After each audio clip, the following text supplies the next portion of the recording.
अस्सलाम वालेकुम। 9th class chapter number 6 work and energy. Topic हमारा है एफिशिएंसी।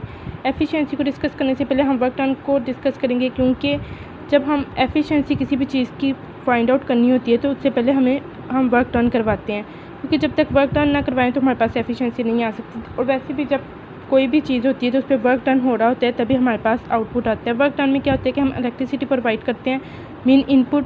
तो जब इनपुट हमारा होगा उस पर हम इलेक्ट्रिसिटी प्रोवाइड करेंगे तो हमारे पास क्या आएगा, आउटपुट। लाइक रेफ्रिजरेटर है, जब हम उसे इलेक्ट्रिसिटी प्रोवाइड करते हैं, इनपुट मीन वो जब स्टार्ट होता है तो उसका इनपुट होता है, उसके बाद ही वो हमें कोई आउटपुट देता है। तो ये क्या है, हमारा वर्क डन होगा। अब हम एफिशिएंसी को डिस्कस करते हैं। एफिशिएंसी क्या होती है? एफिशिएंसी रेशियो है system. Efficiency of a system is the ratio of required form of energy obtained from a system as output to the total energy given to it as input. कि system की जो efficiency है वो हमारे पास ratio है कि output जो है required form of output divided by total input energy. कि सिस्टम से जो एनर्जी हम हासिल कर रहे हैं एज आ आउटपुट वो हमारे पास कहाँ से आ रही है? टोटल एनर्जी जो हमारे पास गिवन है कौन सी इनपुट की। ज़ाहिर हम इनपुट को जो टोटल एनर्जी देंगे, यहाँ पर हमारे पास इनपुट है जिसे हमने टोटल एनर्जी दी है, उससे हमारे पास क्या आएगा, आउटपुट आएगा। तो हमारे पास क्या है, एफिशिएंसी होगी। परसेंटेज एफिशिएंसी किसके इक्वल होगी? Output by input multiply 100। जब परसेंटेज हम कहते हैं तो फिर हम 100 से मल्टीप्लाई कर देते हैं। अगर हमारे पास एफिशिएंसी आउटपुट के डायरेक्टली प्रोपोर्शनल है। डायरेक्टली प्रोपोर्शनल में क्या होता है कि अगर एफिशिएंसी इंक्रीज़ हो रही है तो आउटपुट भी इंक्रीज़ होगा। जितनी ज़्यादा इसकी वैल्यू भरेगी इतना ज़्यादा ये भरेगा। तो ये दोनों क्यों? क्योंकि ये आपस में डायरेक्टली प्रोपोर्शनल है।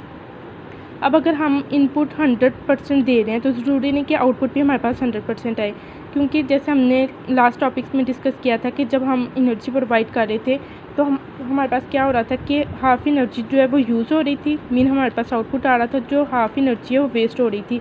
कौन सी सूरत में? एक तो साउंड एनर्जी की वजह से, मतलब नॉइज़ पोल्यूशन में, और जो हाफ़ वेस्ट कहाँ पर हो रही थी हमारे पास, हीट एनर्जी में। हीट एनर्जी मतलब हमने डिस्कस किया था कि इन्वायरमेंट में जब टेम्परेचर राइज हो जाता है तो वो थर्मल पोल्यूशन कॉज करता है, तो वो हमने डिस्कस किया था। इसमें भी अब ऐसी है कि जब एफिशिएंसी में भी हमारे पास यही है कि ज़रूरी नहीं कि जो हमने इनपुट दिया है आउटपुट भी उतना ही हो हमारे पास, वो कम हो सकता है, ज़्यादा हो सकता है, लेकिन पूरा जितना इनपुट दिया है सेम वही नहीं हो सकता। अगर यहाँ पर हमने एनर्जी प्रोवाइड की है जो 100 जूल्स अगर दी है तो ज़रूरी नहीं आउटपुट उतना हो, वो उससे कम होगा।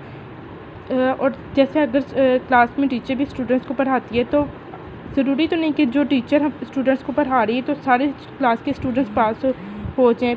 जिस तरह टीचर इनपुट देती है तो एज ए इनपुट का काम करती है, तो जो स्टूडेंट्स हैं उनमें से कुछ पास हो जाते हैं, कुछ फेल हो जाते हैं, कुछ टॉप करते हैं, तो वो हर एक जैसा रिज़ल्ट हमें नहीं आता हमारे पास। इसी तरीके से जहाँ पर भी हमारे पास ज़रूरी नहीं कि जैसे मशीन्स में कोई भी काम करते हैं हमारे पास तो जो इनपुट दें सेम वैसा आउटपुट नहीं आएगा, कुछ ना कुछ फ़र्क होगा। तो ये डिपेंड करता है हमारे इनपुट पे भी। तो ये हमारे पास कौन सा था, एफिशिएंसी का टॉपिक था हमारे पास, जिसमें हमारे पास क्या होता है, रिक्वायर्ड फॉर्म ऑफ आउटपुट। जो आउटपुट हमारे पास रिक्वायर्ड फॉर्म आता है और जब हम इनपुट मतलब एनर्जी प्रोवाइड करते हैं उससे। तो ये हमारे पास आज का टॉपिक था जिसे आपने याद करना क्लास। Thank you.